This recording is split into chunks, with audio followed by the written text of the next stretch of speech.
जय मसीह की। प्रभु आपको बहुत आशीष दे। गुरु का अनुकरण करने के बारे में हम लोग बातचीत कर रहे थे,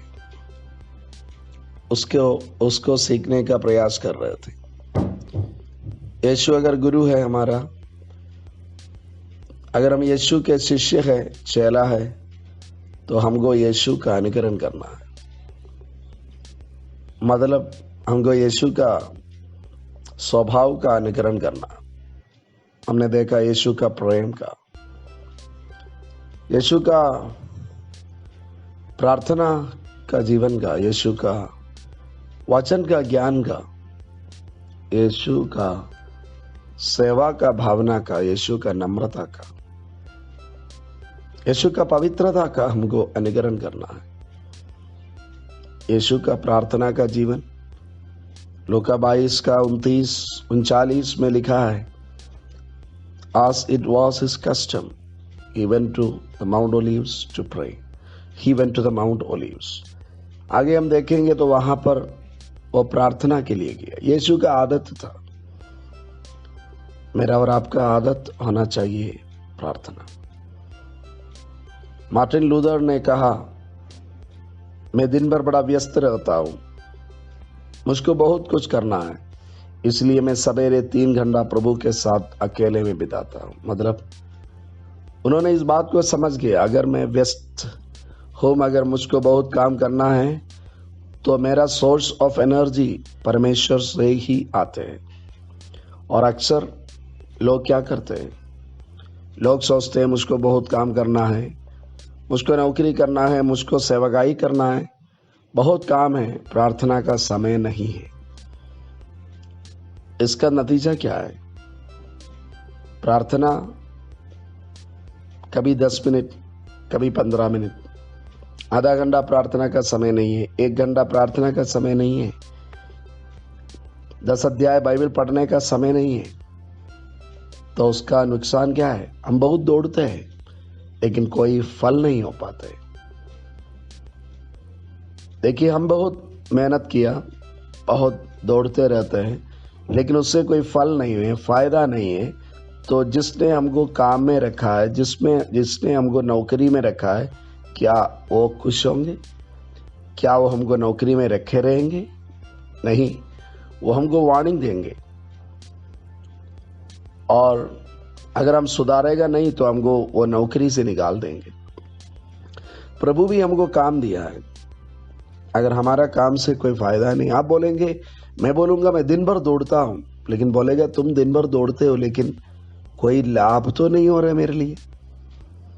केवल तुमको दौड़ने के लिए तो मैं नहीं रखा हूं, फायदा होना है ना। अगर आप सेवक है, आप इस बात को थोड़ा कोशिश करिए, काम कम करिए, 3 घंटा कम से कम हर दिन प्रभु के चरणों में बैठकर प्रभु का वचन पढ़ने के लिए, प्रार्थना करने के लिए, प्रभु का स्तुति आराधना करने के लिए समय दीजिए। फिर आप देखिए आपका सेवकाई के द्वारा कितना ज़्यादा फल हो रहा है। हम कई बार दोस्तों के साथ बैठकर बातचीत करने के लिए, दूसरों का गलती ढूंढने के लिए, पकड़ने के लिए, वो बोलने के लिए, हमारा ही स्वार्थ इच्छाओं को पूरा करने के लिए सब हम समय जो देते हैं, उसमें से समय कट करना पड़ेगा। जो बिना मतलब का काम है उसको बंद करके, और कुछ काम है जिससे आपको फायदा होए भी इस दुनिया के लिए, तो आप उस काम को भी, शायद उनमें से जो काम जरूरी नहीं है, उस काम को भी खत्म करके प्रभु के साथ समय बिताइए। प्रभु का वचन कहता है, मत्ती 6 का 33 में, इसलिए सबसे पहले उनका राज्य और धार्मिकता की खोज करो, यह सब वस्तुएं तुमको मिल जाएगा। उससे पहले प्रभु कहता है, तुम क्यों ये सारे बातों की चिंता करते हो? तुम शोषणों को देखो, चिड़िया को देखो, मैं सबको तो चलाता हूं। अगर हम यीशु का अगर हमारा गुरु का आज्ञा का पालन करते रहते तो हमारा गुरु ऐसा कंगाल नहीं है। हमारा गुरु सारे आशीषों का स्रोत है। हमारा गुरु सारे धन का मालिक है। हमारे गुरु एक ही परमेश्वर है, उनके अलावा और कोई नहीं है। हमारा जीवन का प्राथमिकता पहला स्थान परमेश्वर को दे। वो पहला स्थान मतलब दिन का पहला स्थान दे। उठने के बाद कम से कम 1 घंटा प्रार्थना करें। हमारा एक ट्रेनिंग चल रहा था, उसमें जो लोग आए थे तो हम उनको बता रहा था, सवेरे उठिए 1 घंटा कम से कम प्रार्थना में, स्तुति आराधना में। प्रार्थना का मतलब ये नहीं है कुछ प्रभु से मांगने के लिए, प्रभु मुझको ये चाहिए वो चाहिए, कुछ मत मांगिए। प्रभु कहता है मैं सब कुछ जानता हूं, तुम्हारा जरूरत। स्तुति करिए, आराधना करिए, प्रशंसा करिए।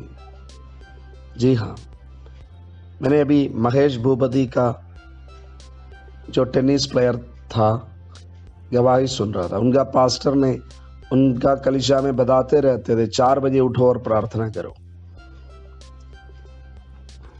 जी हाँ, और अपना जीवन में उनको बहुत परेशानियां हुई, तब वो अपने आप के बारे में बड़ा कमजोर समझने लगा। कौन है? डेविस कप का खिलाड़ी था, पद्मश्री जीता हुआ व्यक्ति है, पद्मश्री मिला हुआ व्यक्ति है, बहुत नामी आदमी है, लेकिन जीवन में इतना निराश हो गया। लेकिन बाद में परमेश्वर ने उनके लिए रास्ता निकाला। अपना जीवन का जो बहुत बिगड़ा हुआ स्थिति था, बिजनेस से संबंधित सब वापस आया, बाहर आया। तो वो कह रहा था यह सबका पीछे का एक मुख्य कारण, मैं और मेरी पत्नी 4 बजे उठकर प्रार्थना करना शुरू किया। हम बड़ा व्यस्त रहते हैं, बिजनेस है, शायद उनकी पत्नी भी काफ़ी सोशल काम में एक्टिव है, बहुत व्यस्त है, लेकिन 4 बजे सवेरे उठकर स्तुति आराधना करने लगी और बोला वो मेरा जीवन के लिए बहुत बड़ा ब्रेक थ्रू का कारण हो गया। हम भी हमारा सेवकाई में ब्रेक थ्रू पाने के लिए, हमारा सेवकाई में आगे बढ़ने के लिए, हमारा आत्मिक जीवन में आगे बढ़ने के लिए हमारा प्रार्थना का जीवन बहुत ज़रूरी है। अगर आप एक सेवक है, सेवा करना चाहते हैं, तो कम से कम आपको 3 घंटा कम से कम देना पड़ेगा एक दिन में वचन पढ़ने में। देखो 5 अध्याय 10 अध्याय बाइबल पढ़ना कोई बड़ी बात नहीं है, पढ़ना चाहिए। पटना में जो इनकम टैक्स कमिश्नर थे हॉकिब साहब, उनका एक इंटरव्यू अभी कुछ दिन पहले आया। उन्होंने कहा वो एक बार बाइबल पढ़ते थे। एक बार बाइबल पढ़ना है 1 साल में तो आपको 5 अध्याय पढ़ना पड़ेगा एक दिन में। बोला फिर मैं 2 अध्याय कर दिया, और बोला फिर 3 कर दिया, और वो बोल रहा था 2017 में वो 13 बार पूरा बाइबल पढ़ लिया, नया नियम पुराना नियम।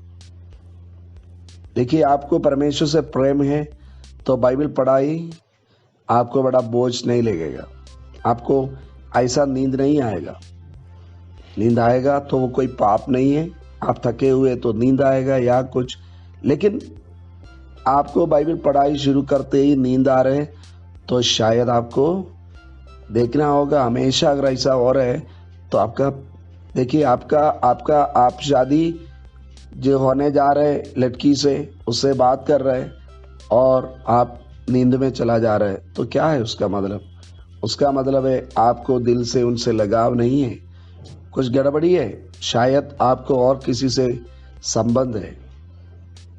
यीशु मसीह से हमारा विवाह होने जा रहा है, उनसे बात करते वक्त बार बार हम नींद में चले जा रहे हैं, तो इसका मतलब कुछ गड़बड़ी है। दुनिया से कहीं से हम एंटैंगल्ड है, हम फंसा हुआ है। प्रभु का वचन में लिखा है दुनिया के काम में फंसाते नहीं है।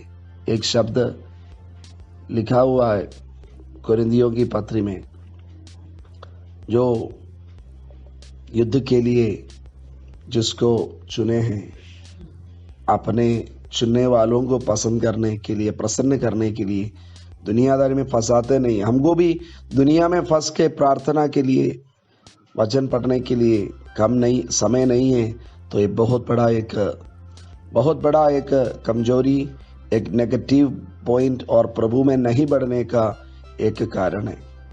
अगर आप विश्वासी हैं, अगर आप सेवकाई में ज़्यादा पूरा समय नहीं है, फिर भी कम से कम 1 घंटा अकेले में, प्रार्थना में, वचन पढ़ने में आपको कम से कम 1 घंटा बिताना जरूरी है।